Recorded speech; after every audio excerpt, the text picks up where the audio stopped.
कि Janata Dal you plus Bharatiya Janata party plus हम, उसके बाद किसी में दम है क्या? हिंदुस्तान के प्रधानमंत्री की जो साख आज दुनिया में है, आज किसी के नहीं है।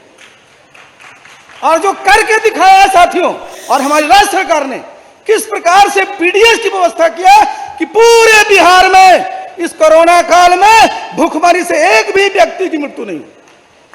गया में लोग सोचते थे, ये सपना था कि गंगा का जल गया में पहुंचेगा, और गंगा का जल गया में पहुंच गया। इस जनसभा के हमारे मुख्य अतिथि भारतीय जनता पार्टी के लोकप्रिय, जनप्रिय, सशक्त राष्ट्रीय अध्यक्ष आदरणीय जेपी नड्डा साहब, मंच पर मौजूद बिहार के हमारे पूर्व मुख्यमंत्री, हम पार्टी के राष्ट्रीय अध्यक्ष आदरणीय जीतनराम मांझी जी, मंच पर उपस्थित भारतीय जनता पार्टी के प्रदेश के अध्यक्ष, लोकसभा के सम्मानित सदस्य डॉक्टर संजय जायसवाल जी, मंच पर उपस्थित आपके लोकप्रिय विधायक, बिहार के हमारे लोकप्रिय मंत्री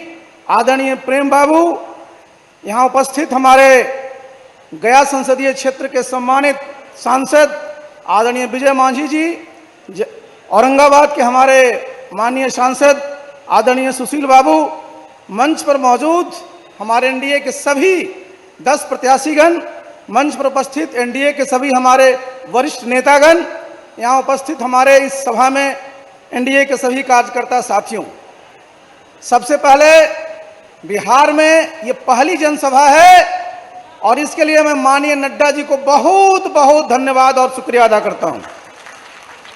ये शुरुआत हमने गया से की है और आज आप देखिए गया में भारतीय जनता पार्टी के 4 उम्मीदवार हैं, हम पार्टी के 3 उम्मीदवार हैं, जनता दल यू के 3 उम्मीदवार हैं।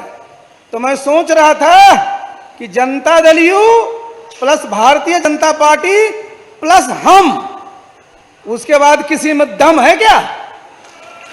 कोई दम नहीं है।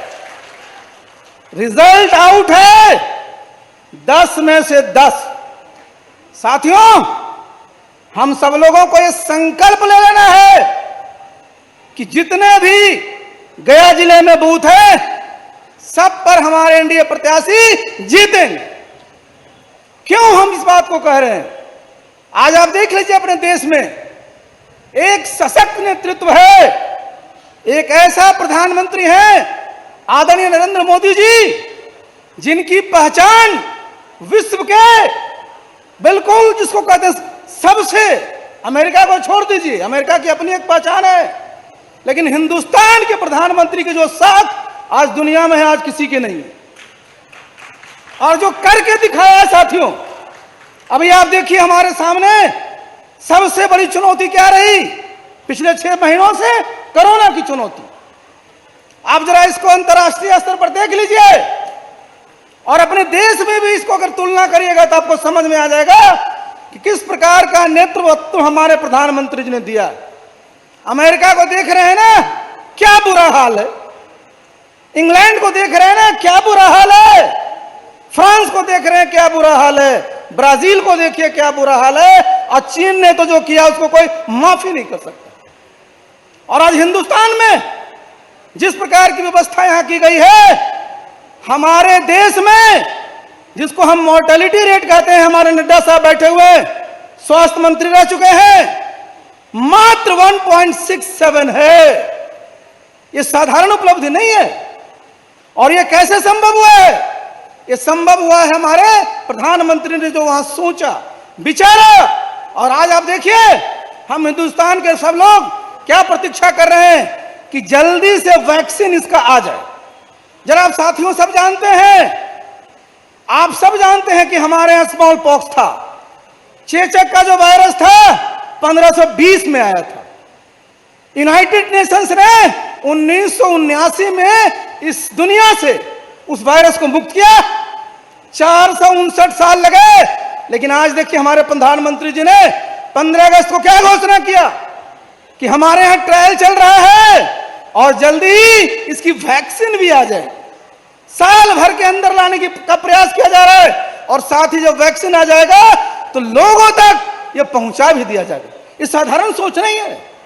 और ये जो कर करके दिखाया है, आप जरा सोचिए 1967 में क्या था, अकाल पड़ा था इसी बिहार में। आप सोचिए एक मिनट के लिए कि अगर 67 में कोरोना होता क्या होता। उस समय क्या स्थिति थी हिंदुस्तान की। हिंदुस्तान दुनिया से आयात करता था खाद्यान्न। हम लोग कहा जाता था कि हिंदुस्तान जो है सीप टू माउथ वाला देश है, मतलब जहाज से जब अनाज आता है तो हिंदुस्तानियों को खाना मिलता है। अगर वो स्थिति रहती तो आज कोरोना के समय में क्या यहां स्थिति होती, कितने लोगों की मौत होती भूखमरी से। लेकिन आज व्यवस्था देखिए, केंद्र सरकार ने, आदरणीय प्रधानमंत्री जी ने और हमारी राज्य सरकार ने किस प्रकार से पीडीएस की व्यवस्था किया कि पूरे बिहार में इस कोरोना काल में भूखमरी से एक भी व्यक्ति की मृत्यु नहीं हुई। ये साधारण उपलब्धि नहीं है। 30 नवंबर तक हमारे प्रधानमंत्री ने मुफ्त में प्रत्येक परिवार को 5-5 किलो अनाज, 1-1 किलो दाल, ये सब पहुंचाया। और आप आज देख लीजिए पहले का क्या हाल था। किसान लोग हमारे यहां बैठे हुए, प्रधानमंत्री की जो किसान योजना है, पीएम किसान योजना, उसके तहत सीधे सीधे आपके खाते में कोरोना काल में भी 2-2 हजार रुपए की पहली किस्त पहुंच गई, दूसरी किस्त पहुंचने वाली है बहुत लोगों को। आप जरा समझ लीजिए। और बिहार में जितने लोग हमारे राशन कार्ड होल्डर थे, बिहार सरकार ने सबके खाते में 1-1 हजार रुपया पहुंचा दिया। जितने हमारे बच्चे स्कूल में पढ़ते थे सबको वजीफा का पैसा पहुंचा दिया, सबको पोशाक का पैसा पहुंचा दिया, हमारे लड़के लड़कियों की साइकिल का पैसा पहुंचा दिया। इस सारा जो हमारे जितने भी दिव्यांग पेंशनर्स थे, हमारे जितने जो विधवा पेंशनर थी, सबके खाते में पैसा इस कोरोना काल में जब सब चीजें बंद थी फिर भी सरकार का जो दायित्व होता है अपने लोगों का ख्याल करने का, उसको पूरा किया है। तो साथियों, मेरा आपसे अनुरोध होगा कि चुनाव भी हो रहा है कोरोना के माहौल में, तो सब जगह जा करके, घरों में जा करके अपने वोटरों को उत्साहित करिएगा। ये जो वोट का अधिकार है सबसे बड़ा अधिकार है, यही तय करता है कि आपका भविष्य कैसा हो। और बिहार में आप जानते हैं कि पिछले 15 वर्षों में जो हमारे एनडीए की सरकार रही है किस प्रकार का काम किया है। अभी बता रहे थे प्रेम बाबू, गया में लोग सोचते थे, ये सपना था कि गंगा का जल गया में पहुंचेगा, और गंगा का जल गया में पहुंच गया। और जब बाहर पूरे देश के लोग अपने पितरों को जो तर्पण करने आएंगे तो गंगा का जल देंगे, कितनी प्रसन्नता होगी उनको।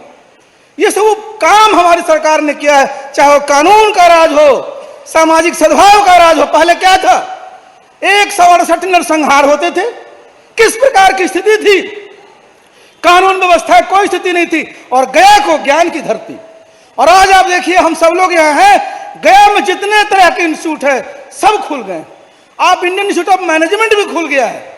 इस जितने भी केंद्र सरकार द्वारा काम किए गए हैं, राज्य सरकार द्वारा काम किए हैं, साथियों हमारा अनुरोध होगा कि घर घर में जाकर के इसको बता दीजिए, जिससे कि हर एक बूथ पर जो हमारे वोटर हैं वो उत्साहित हो।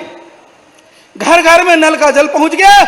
और आज आपको याद होगा कि माननीय मुख्यमंत्री जी ने 15 अगस्त को क्या घोषणा की है कि हर एक खेत में, हर एक किसानों के खेत में हम लोग पानी पहुंचा देंगे।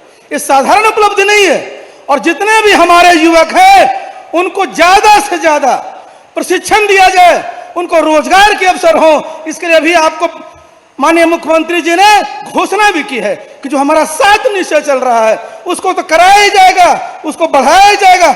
आगे जो है 7 निश्चय पार्ट 2 भी लाया जाएगा, जिससे बिहार जो है आत्मनिर्भर बिहार बने, सशक्त बिहार बने।